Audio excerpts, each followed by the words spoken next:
God. Hi guys. Welcome back to more history content videos with me. If you're wondering why I sound like this, I don't really feel great at the moment. I have a sore throat / a cold as well. I got it since like Tuesday, so it might go away for 1 week or something. It only lasts for a week, but I think sore throats last longer than a cold or anything. That's why I sound like that. And in terms of that, my sore throat's gonna probably last more than 1 week. It's gonna last like 2 weeks or something. And yeah, so in today's video, we are going to be doing 31st President Herbert Hoover. I thought it was going to be Franklin Pierce, but no, it's Herbert Hoover. So he is my 18th favorite president on my 45 favorite presidents list. Last week, we did 37th president, Richard Nixon, who was my 24th favorite. So, I did my research about Herbert Hoover. He was also known for he was president during the Great Depression in 1929, which I've learned that in history, by the way, so I kind of know stuff about it. Yeah, I know. So let's get started. Herbert Hoover. Herbert Hoover was born on August 10th, 1874 to October 20th, 1964. He was the 31st President of the United States, serving from 1929 to 1933. He was a member of the Republican Party and held office during the onset of the Great Depression. A wealthy mining engineer before his presidency, Hoover led the Wartime Commission on Relief in Belgium and was the director of the U.S. Food Administration, followed by post-war relief of Europe. In the 1920s, he served as the U.S. Secretary of Commerce. This is Hoover in 1928. That's when he was elected as president. He was only 54 when he was elected. 31st President of the United States. He was in office from March 4th, 1929 till March 4th, 1933. He was only in office for 4 years. He was a one-term president, so he didn't get elected after he served a term. He did lose the 1932 election against Franklin D. Roosevelt, who served more than 2 terms. He served like 4 terms, and this guy is crazy.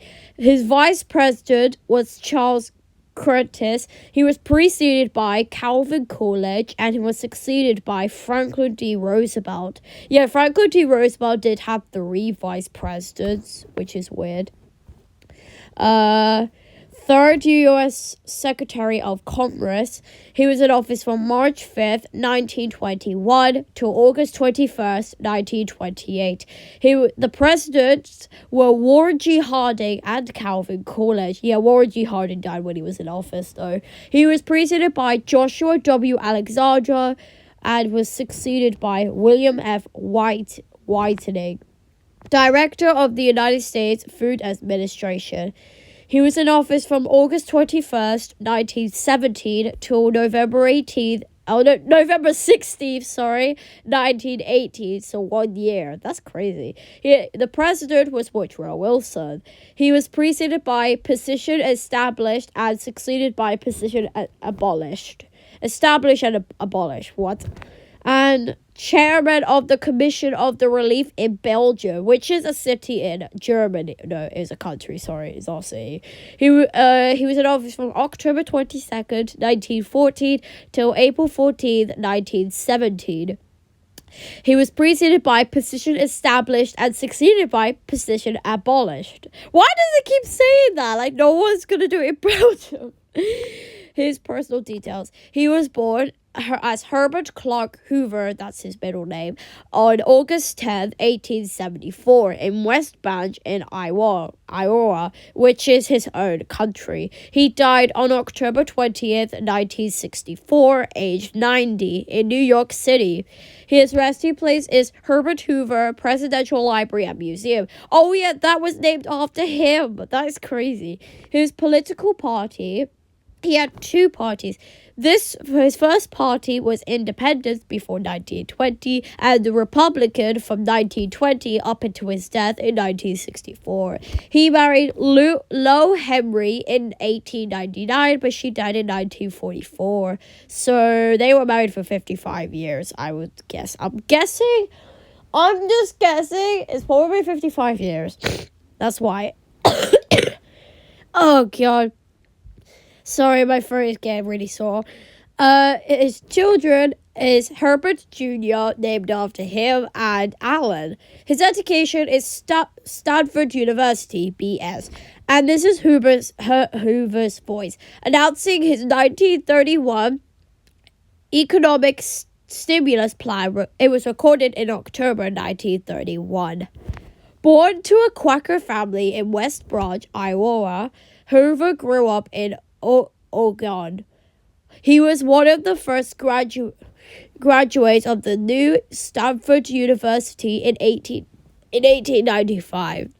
Hoover took a position with the London-based mining company working in Australia and China.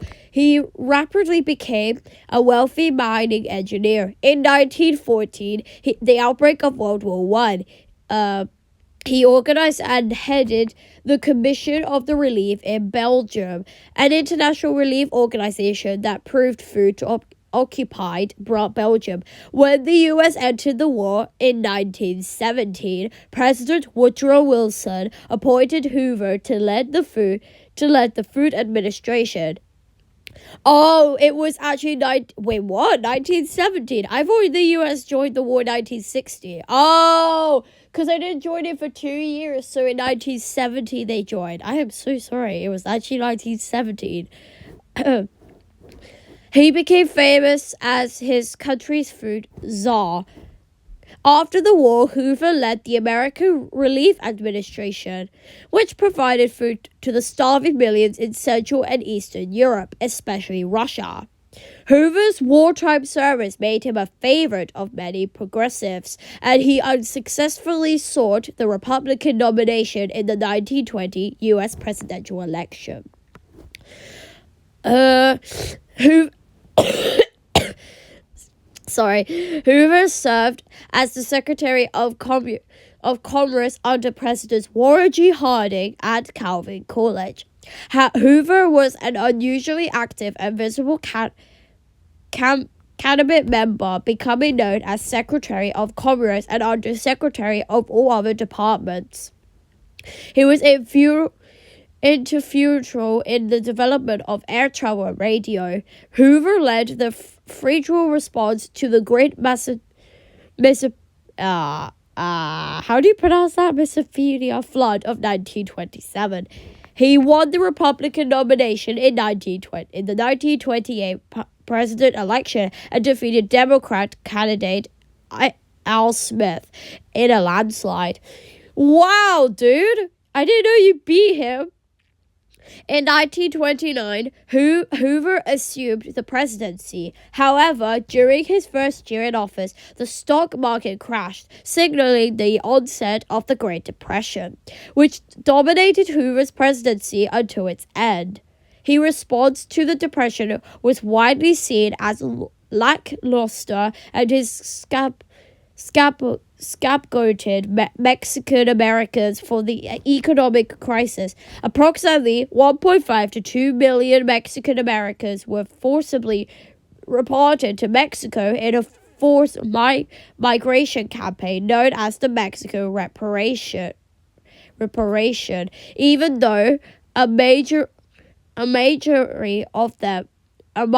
of them were born in the United States.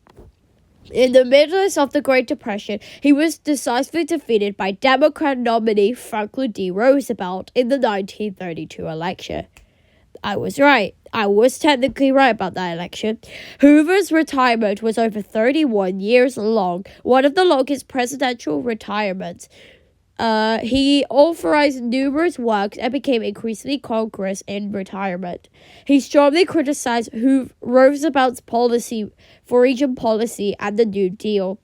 In the 1940s and 1950s, public opinion of Hoover improved largely due to his service in various assignments for Presidents Harry S. Truman and Dwight D. Eisenhower, including chairing the influential Hoover Commission. Crisis assets of his presidency by historians and political scientists generally rank him as a significantly below average president, although Hoover has received praise of his actions as a humanitarian and public official. We know about his presidency. He was 54 when he took office, but he was only 54 to 58 at the time. At 58, he left office at the time. That's because he lost the 1932 election against Franklin D. Roosevelt, who was a Democrat. And his post-presidency was actually a long one. It was 31 years, which is really long, but actually this was the second longest, because there was another president who had the first longest post-presidency, which I will explain. Well, not in this video. Yeah, at 58, yeah, he did leave office at only 58. He did do World War II, post-World War II. Oh my god. Oh, wow. This guy's getting into his, 80. Oh, God. External audio. And that's him with Harry S. Truman and Dwight D. Eisenhower. Oh, yeah. I forgot to mention, Dwight D. Eisenhower did actually serve in the Second World War, because he wasn't president during it, but he did serve in World War II. Then he did one with John F. Kennedy. Oh, yeah, let's look at his death. The graveside of Herbert and Henry Hoover. Hoover faced 3 major illnesses during the last 2 years of his life, including an August 1962 operation in which a growth on his large intestine was removed. Ew, that's disgusting. He died in New York City on October 20th, 1964, following massive internal bleeding in his intestines.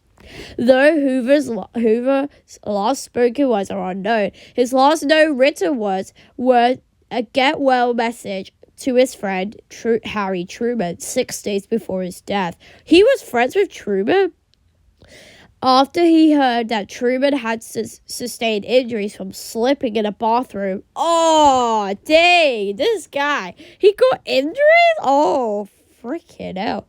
Bathtubs are remainders to ex-presidents, as for you may recall, a bathtub rose up and fracturing my vertebrae. Oh, he fractures his vertebrae. That's when I was in Venezuela on your world-famed mission in 1964. My warmest sympathy and best wishes for you for your recovery. 2 months earlier, on August 10th, Hoover reached the age of 90. Already the second U.S. president after John Adams, who was the second president, to do so. When asked how he felt on reaching the milestone, Hoover replied, "Too old." At the time of his death, Hoover had been out of office for over 31 years, 11,553 days altogether. This was the longest retirement in presidential history until Jimmy Carter broke that record in September of 2012. Yep. Hoover was honored with a state funeral in which he lay in state in the United States Chapel Rotunda. President Lyndon Johnson and First Lady Bird Johnson attended along with former presidents Truman and Eisenhower. Then on October 25th, that's my birthday, he was buried in West Branch, Lawyer, near his presidential library and birthplace on the grounds of the Herbert Hoover National Historic Site. Sorry if I couldn't pronounce that state, because I don't know how to pronounce it.